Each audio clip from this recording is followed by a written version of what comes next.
बहुत समय पहले की बात है कि जंगल में एक पेड़ पर एक चिड़िया घोंसला बनाकर रहती थी। जंगल में पर्याप्त भोजन मिलने के कारण उसका जीवन बड़े मज़े से कट रहा था, परंतु धीरे धीरे आसपास के पेड़ों से मिलने वाला भोजन खत्म हो रहा था। और एक दिन ऐसा भी आया जब जंगल से भोजन मिलना बिल्कुल ही बंद हो गया। हैरान व परेशान चिड़िया जंगल को छोड़कर दूर निकल गई। तभी उस चिड़िया को अचानक अनाज का एक अधपका खेत दिखाई पड़ा। चिड़िया यह देखकर बहुत ही खुश हो गई कि उसे इतनी दूर आने का अच्छा फल अनाज के खेत के रूप में मिल गया है।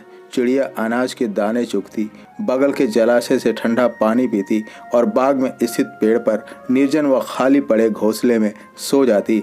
चिड़िया बहुत ही खुश थी क्योंकि उसे यहाँ तीनों चीज़ें बड़ी आसानी से मिल रही थीं, रोटी, पानी और मकान। इस तरह से उस चिड़िया का जीवन मस्त चल रहा था। समय के साथ खेतों में लगी फसल पकने लगी। फसल को पकता हुआ देखकर किसानों ने फसल काटना शुरू कर दिया। खेत धीरे धीरे खाली होते जा रहे थे और एक दिन ऐसा भी आया जब फसलों से लहलहाते हुए खेत पूरी तरह खाली हो चुके थे। अब वहाँ खाने के लिए कुछ भी शेष नहीं बचा था। अब पुनः एक बार फिर उस चिड़िया ने जंगल वाले घोंसले में लौटने का फैसला किया। चिड़िया जब घोंसले लौटी तो किसी अन्य पक्षी को अपने घोंसले में रहता देख हैरान व परेशान हो गई।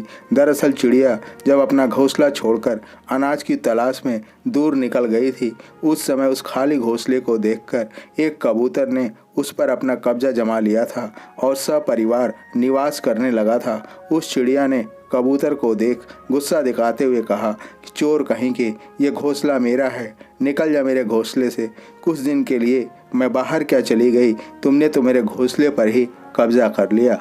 वह कबूतर उस चिड़िया के कठोर वचनों को सुनकर आग बबूला हो उठा और उस चिड़िया को धमकाते हुए बोला, अरे वो मूर्ख चिड़िया, क्या तुम्हें नहीं पता कि खेत व घर को कभी खाली नहीं छोड़ना चाहिए, वरना खाली करके जाने वाला अपना अधिकार इन चीज़ों से पूरी तरह खो देता है। और अब इस घोंसले पर मेरा अधिकार है और मैं इसे छोड़कर नहीं जाऊंगा।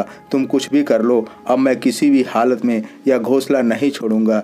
चिड़िया अंदर से काफ़ी डर गई क्योंकि वो बेचारी अकेली थी, जबकि वो दुष्ट कबूतर के साथ उसका परिवार उसकी हाँ में हाँ मिला रहा था।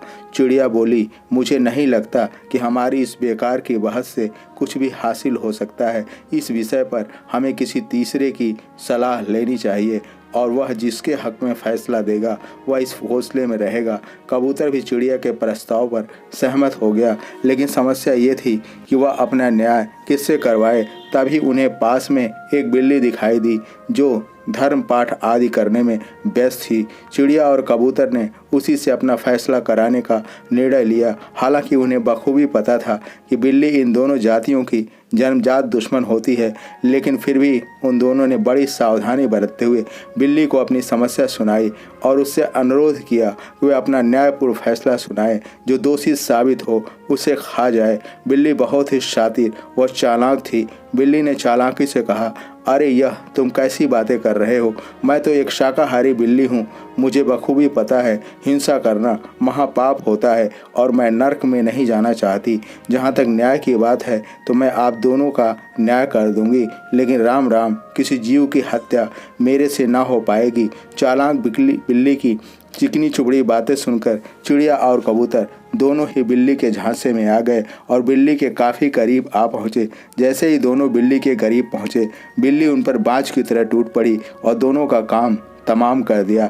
इस तरह से अपने शत्रु पर विश्वास करने की वजह से ही चिड़िया और कबूतर को अपने प्राण गंवाने पड़े। इस कहानी से हमें यह सीख मिलती है कि परिस्थितियां चाहे कुछ भी हों, मगर किसी भी हालत में हमें अपने शत्रु से मदद नहीं लेनी चाहिए, क्योंकि शत्रु हमेशा शत्रु ही होता है। इसलिए शत्रुओं से हमेशा संभल कर व दूर ही रहना चाहिए। अपने शत्रु को कभी भी कमज़ोर समझने की भूल नहीं करनी चाहिए। शत्रु हमेशा ही आपकी कमियों का लाभ उठाने को तत्पर रहता है। अगर गलती से आपने मौका दिया तो वह चौका मार देगा और आप अपनी ज़िंदगी की बाजी हार जाएंगे।